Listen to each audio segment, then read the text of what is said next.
Berikut ini adalah hal-hal yang terkait dengan novel Penance yang gue pikirkan ketika membaca novel ini. Jadi sisi lain adalah segmen tempat gue akan membicarakan sebuah buku, tapi tidak dari segi reviewnya. Karena sebuah buku bisa dibahas dari banyak aspek, tidak hanya dengan cara melakukan review.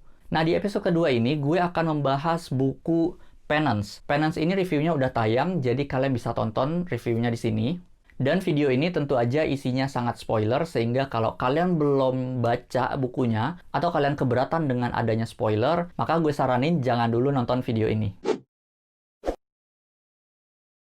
Jadi penance itu kan bahasa Inggris, dan artinya dalam bahasa Indonesia adalah penebusan dosa. Nah, judul tersebut cukup merepresentasi isi cerita yang ada di novel Penance itu. Karena novel ini bercerita tentang bagaimana keempat anak ini menebus dosa mereka karena tidak bisa mengingat wajah si pelaku yang membunuh temannya sendiri. Meskipun itu tidak benar-benar merupakan dosa mereka, karena mereka hanya berada di tempat dan di waktu yang salah aja, tapi hal tersebut seolah-olah dipaksa menjadi dosa mereka oleh si ibunya Emily tersebut.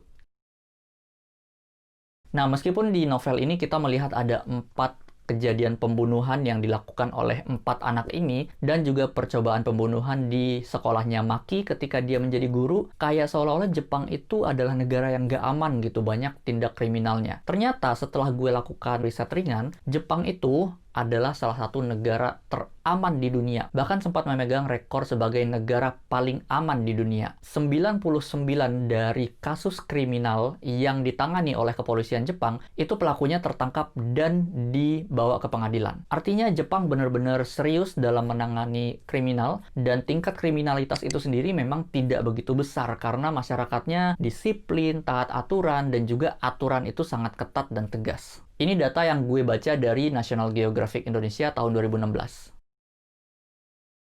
Ada kata-kata yang selalu diulangi di novel Penance ini, yaitu kota ini adalah kota paling bersih di Jepang, atau udara dari kota ini adalah udara paling bersih di Jepang. Kenapa ya kata-kata itu terus diulang sepanjang novel ini, padahal kayaknya nggak ada kaitannya? Nah, gue beranggapan atau gue menangkapnya sebagai sinyal bahwa meskipun orang hidup di kota yang sehat, mereka menghirup udara yang sehat setiap hari, tidak menjamin kehidupan mentalnya juga bisa sehat. Karena tentu aja perkembangan mental tidak dipengaruhi oleh tingkat kebersihan udara atau tingkat kesehatan lingkungan. Setidaknya tidak berpengaruh secara langsung. Itu menurut gue yang kayaknya itu alasan mengapa hal tersebut terus diulang-ulang. Karena oke, kota ini udaranya sehat, tapi ternyata orang-orangnya sakit semua.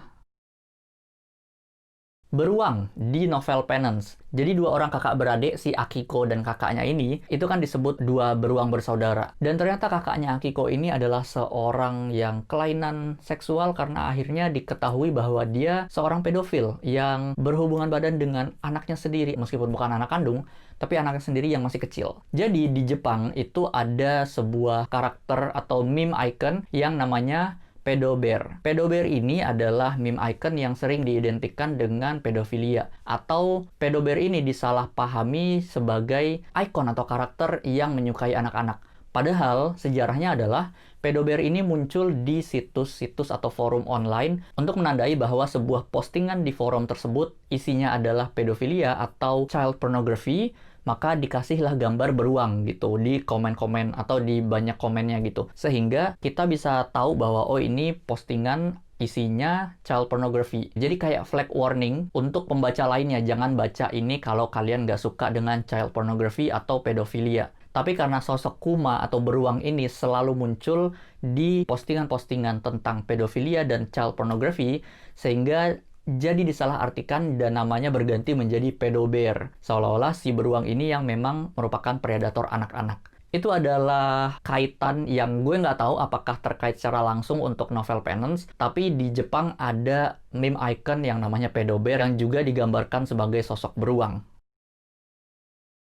ending dari novel Penance. Jadi gue sempat bertanya-tanya kenapa di ending ini dilihatkan si dua tokoh dari 4 anak ini setelah dewasa datang ke sekolah lagi, terus kemudian di akhir itu mereka melihat satu karangan bunga, kemudian mereka berpikir harusnya ini yang kita lakukan pertama kali setelah kejadian tersebut, itu katanya. Ini di sini melakukan ini gue bingung maksudnya apa ya. Gue pikir-pikir dan gue tanya di Twitter, akhirnya gue diskusi sama Kak Farah dari Instagram What Farah Reads. Akhirnya gue berkesimpulan bahwa adegan tersebut adalah Maki dan Sae-chan itu datang ke sekolah untuk kemudian meletakkan karangan bunga tanda bela sungkawa ke kolam berenang tempat kejadian pembunuhan Emily. Nah, kata-kata melakukan hal ini yang dikatakan sebelumnya itu yang gue tangkap adalah mereka harusnya memberikan karangan bunga atau memperlihatkan empati mereka saat Emily meninggal.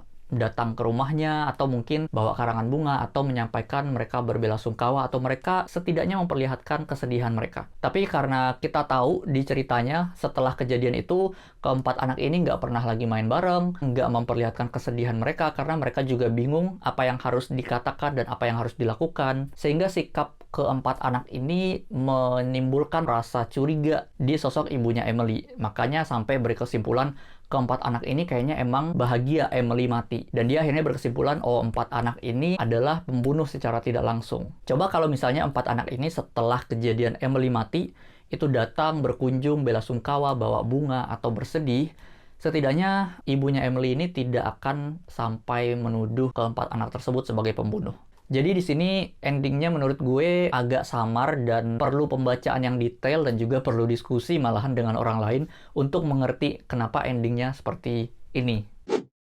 Segitu dulu untuk video pembahasan novel Penance. Makasih udah nonton. Semoga bahasan ini cukup memberikan tambahan insight buat kalian yang udah baca novel Penance. Dan kalau kalian belum baca novel Penance tapi nonton video ini sampai habis, berarti kalian rela denger spoiler, tapi gue juga mau ngucapin makasih. Dan sampai jumpa lagi di video gue berikutnya. Dadah! Dukung channel ini dengan menekan tombol subscribe atau berlangganan, aktifkan juga notifikasi agar kamu dapat info setiap gue upload video.